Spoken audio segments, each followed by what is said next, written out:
Ça filme? Ouais. Je me souviens un peu ce que vous voulez dire. Non, je rigole.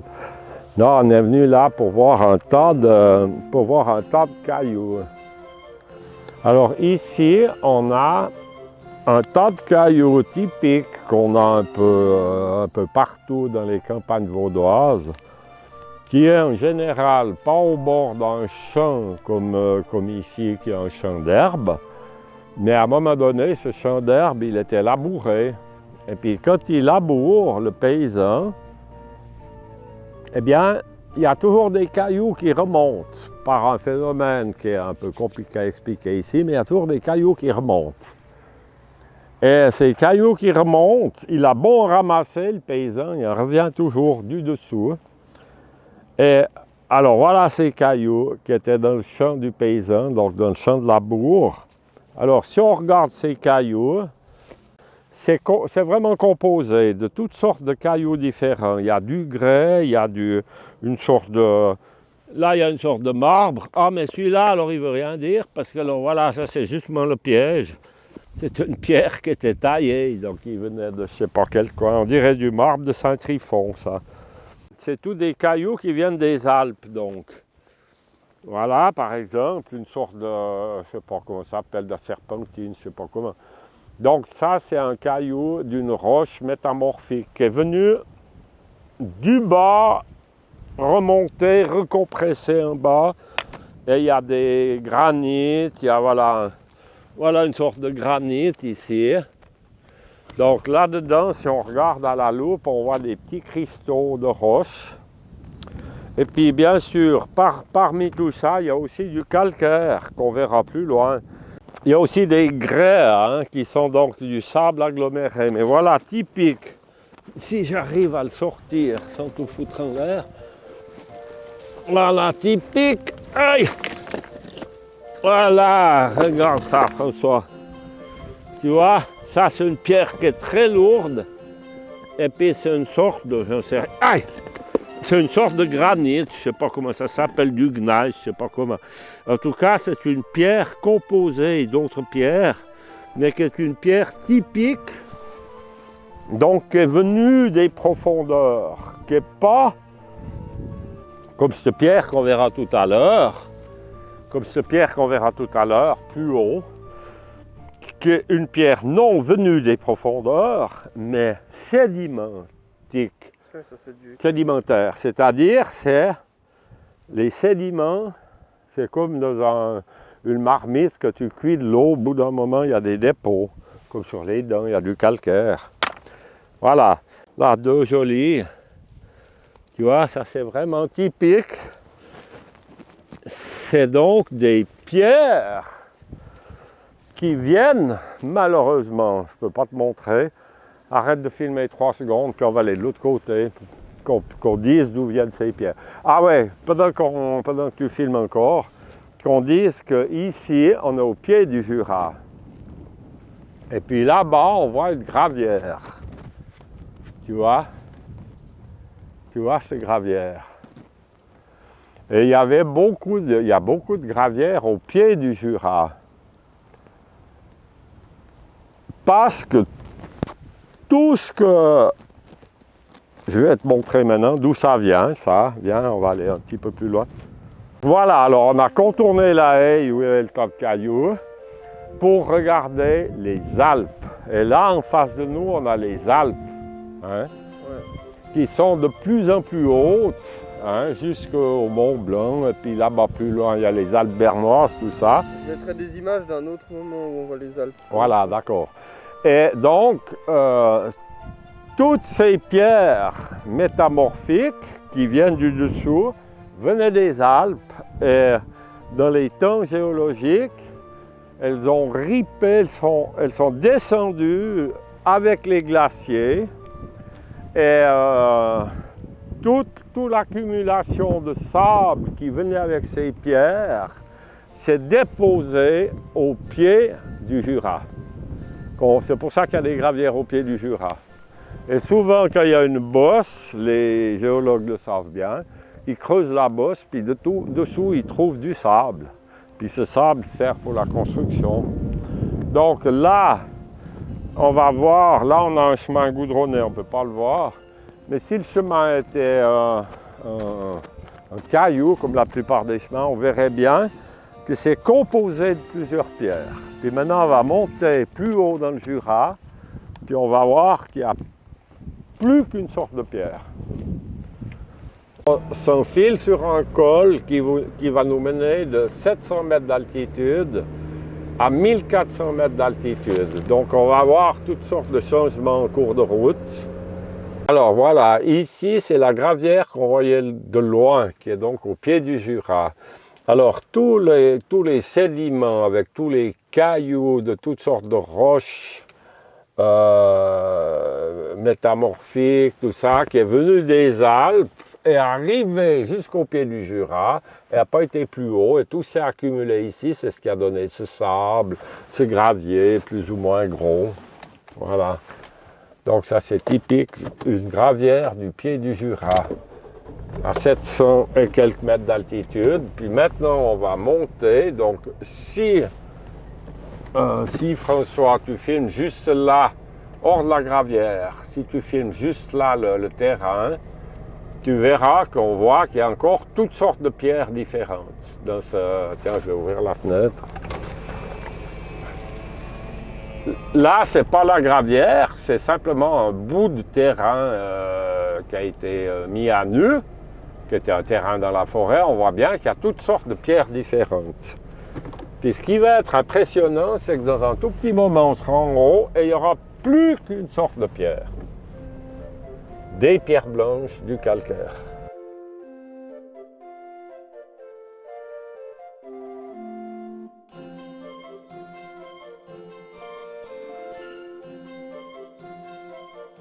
On quitte la forêt et on arrive dans le pâturage. Et ça, c'est magique. Les pâturages sont séparés par des murets de pierres sèches, qui datent vraiment au moins 200 ans en arrière, ces murets. C'est un travail merveilleux. Et puis ainsi, il n'y avait pas besoin de mettre de clôture. Les pâturages étaient délimités par ces murets. C'est une citerne. Je crois que celle-là s'appelle la citerne du couloir. Mais il y a des tas de ces citernes, qu'on appelle citernes dans notre Jura suisse. C'est pas des chalets, en somme, c'est des abris pour les vaches, où elles viennent s'abriter quand il pleut. Et puis les toits sont toujours en tôle ondulée, et c'est un grand toit à 2 pans, et dessous, il y a un chenot qui va récolter l'eau par les 2 chenaux qu'on voit couler au bout de la citerne, et qui viennent alimenter cette citerne ici. Donc, il y a une sorte de puits, hein. Et là-dedans, il y a de l'eau, et cette eau servira à remplir les bassins, comme celui qu'on voit là-bas, pour l'été, pour que les vaches aient à boire. Parce que le Jura est une véritable passoire. Ici, donc, à cette altitude, on a perdu toutes les autres espèces d'arbres. Il ne reste plus qu'une espèce d'arbre, ou 2-3 feuilleux, mais qui plus haut ne seront même plus là, c'est le sapin rouge, l'épicéa. Donc, qu'on voit partout par là, c'est l'épicéa, à cette altitude. Puis alors, justement, on parlait tout à l'heure des cailloux. Ici, il n'y a plus que du calcaire. Ici, il n'y a plus rien d'autre que du calcaire. On voit derrière la petite fontaine qu'on voit là pour les vaches, on voit, ils ont creusé, ils ont fait un trou pour que ça soit plat pour les vaches, et on voit bien qu'il y a dans le sol plus que du calcaire, il n'y a plus rien d'autre. À cette altitude, il ne reste que le calcaire.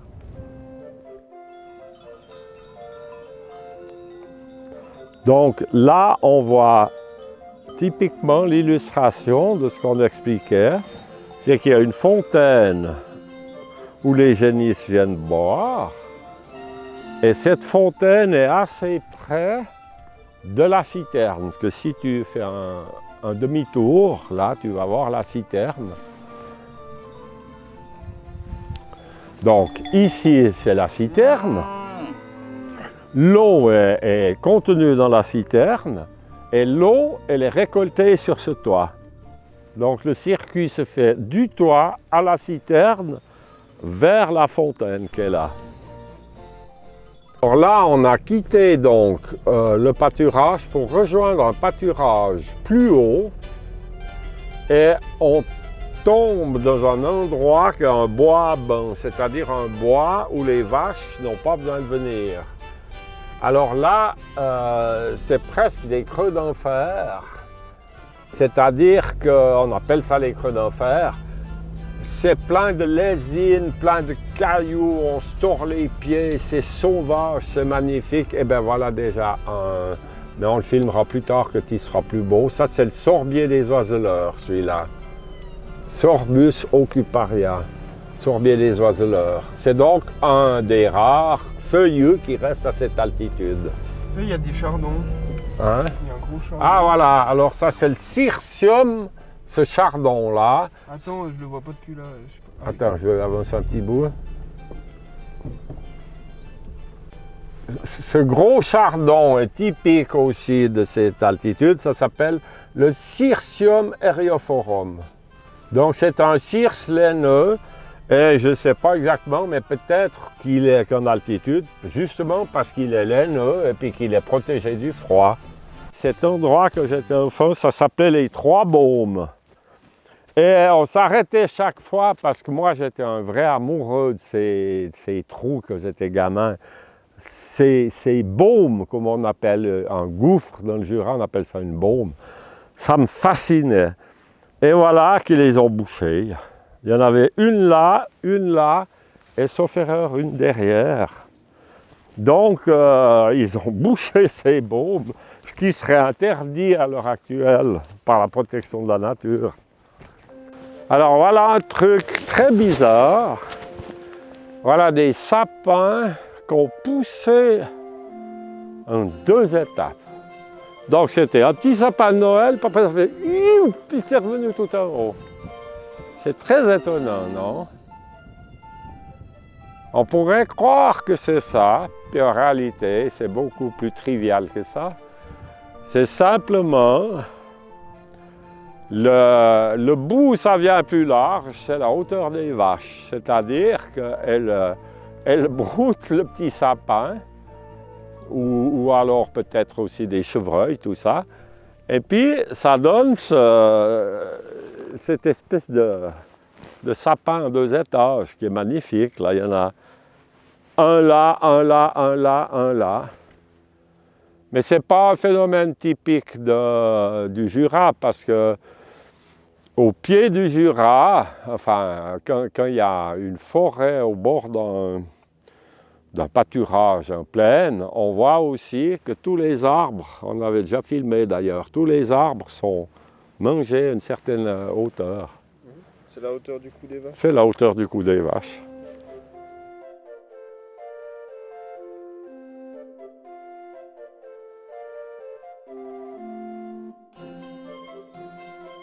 Alors voilà, ici on arrive donc près d'un chalet d'alpage. Ça donc, il y avait un berger. Maintenant, il y a de moins en moins de bergers parce que le paysan monte, il y a quelques vaches, il traite les vaches en haut, il redescend le lait. Mais dans le temps, quand j'étais enfant, il y avait un berger qui restait toute la saison d'été ici. Et puis moi, qui étais en villégiature juste de l'autre côté de la colline, là, dans un petit chalet, eh ben, on venait chercher le lait ici.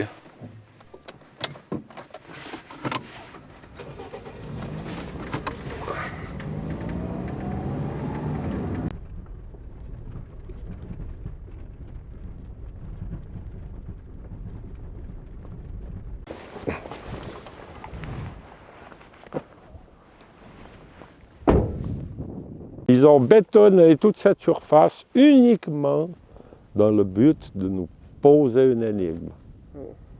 Non, qu'est-ce que tu crois que c'est? Pour rien, c'est pour mettre la machine à traire. C'est un terrain d'atterrissage pour les ovnis. Ah bon. Non, c'est pour la machine à traire, t'as Ah raison. ouais, c'est un terrain pour la machine à traire. Ça n'a rien à voir avec le... Mais pour pas que le paysan tracte dans la merde, c'est pour la machine à traire, ouais, en effet. Alors la citerne, on va la voir donc tout à l'heure. La citerne qui récoltait toute l'eau de ce toit en tôle. La citerne, en somme, elle est là. Alors on retrouve, ça c'était une ancienne citerne, ça c'est la nouvelle citerne qu'ils ont fait en béton, mais l'ancienne citerne elle était là-bas. Alors là, on a donc, à côté de ces chalets, on a une sorte d'enclos avec un muret qu'on retrouve souvent autour de ces chalets. Je pense, je ne suis pas sûr, mais je pense qu'ils mettaient les petits veaux là-dedans, ou je ne sais rien. Toujours est-il que là, on voit l'ancienne citerne, et puis qu'on voit bien, donc, c'est que des cailloux gris et blancs, c'est que du calcaire, tout ça. Puis alors, justement, on va regarder quelque chose d'intéressant dans ce mur, c'est les fossiles. Parce que dans le calcaire, contrairement au granit... Aïe! Je me suis fait dégruler. Tiens, François, tu ouvres la porte. J'ai pas de main. Allez, salaud. Bon, on passe... T'as un fil sur la poignée, t'as touché le fil. Ah, merde! Allez, salaud, ouais. Voilà. Ah, les salauds, c'est toi. Oui, c'est moi. Bon, viens, tu peux traverser un combat. Oui.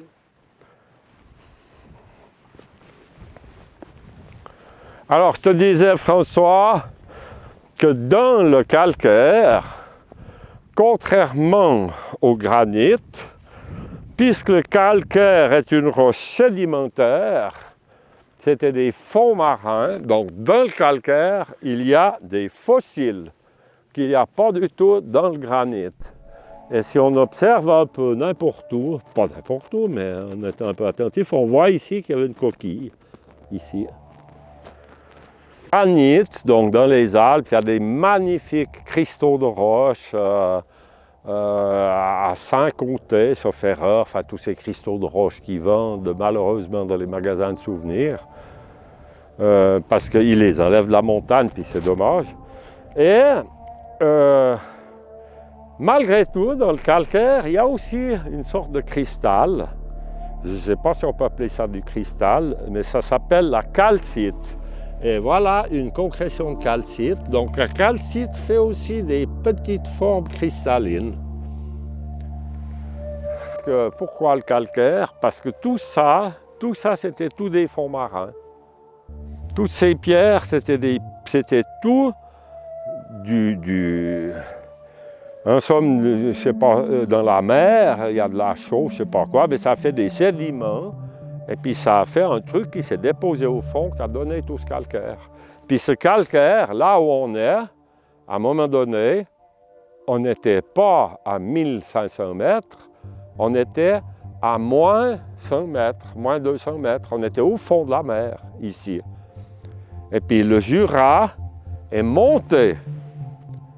C'est non pas la mer qui était à 1500 mètres, comme on pourrait croire, puis qu'après qui est descendue. Non. Ici, en ce moment où on est, il y a je ne sais pas combien de millions d'années, on était à moins 200 mètres. On était sous la mer. C'est quand même extraordinaire. Et maintenant, on est là, dans l'air de la montagne, et on était sous la mer. Calcaire coquillé, je viens de découvrir un magnifique escargot. Tu vois? Une sorte d'escargot. Je ne connais pas assez les fossiles pour me prononcer sur la bestiole que c'était, mais c'est visiblement une sorte d'escargot. Alors on va le laisser là.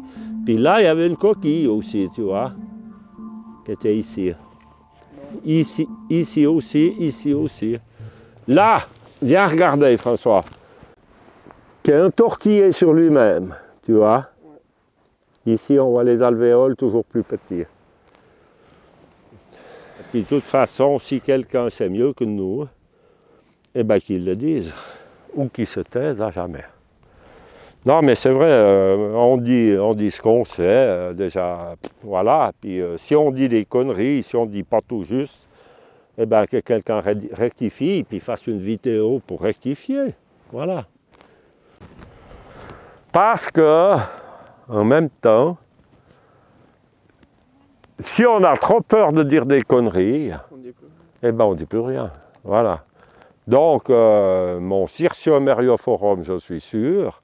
Il y a des choses que je suis moins sûr. Puis voilà, puis si quelqu'un sait mieux, eh ben, qu'il refasse une vidéo pour dire juste, quoi. Ça, par contre, je suis sûr que c'est un plantain, la petite plante, parce que je connais mieux les plantes que les fossiles. Hein? Voilà, ça c'est le plantain, je ne me rappelle plus comment il s'appelle. Shame on me, je me rappelle plus. Mais c'est un plantain, nom de Dieu. Ouais, c'est pas sûr, je crois, enfin. Ouais, ah ben ça n'existe pas le plantain vulgaire. Et ici, François vient de trouver une espèce de truc. Hein, tu le vois en gros? Ouais. Tu veux que je le pose? Voilà. Alors là, ça dépasse nos compétences parce qu'on ne sait pas ce que c'est que ce machin. Une espèce de structure qui est pas Une espèce de structure, qu'est-ce que ça peut être? On ne veut pas s'avancer à dire que c'est du bois fossilisé puisqu'on était un forward. Hein. Je sais rien, toujours est-il que je vais le photographier pour montrer à mon cousin qui lui connaît bien les fossiles.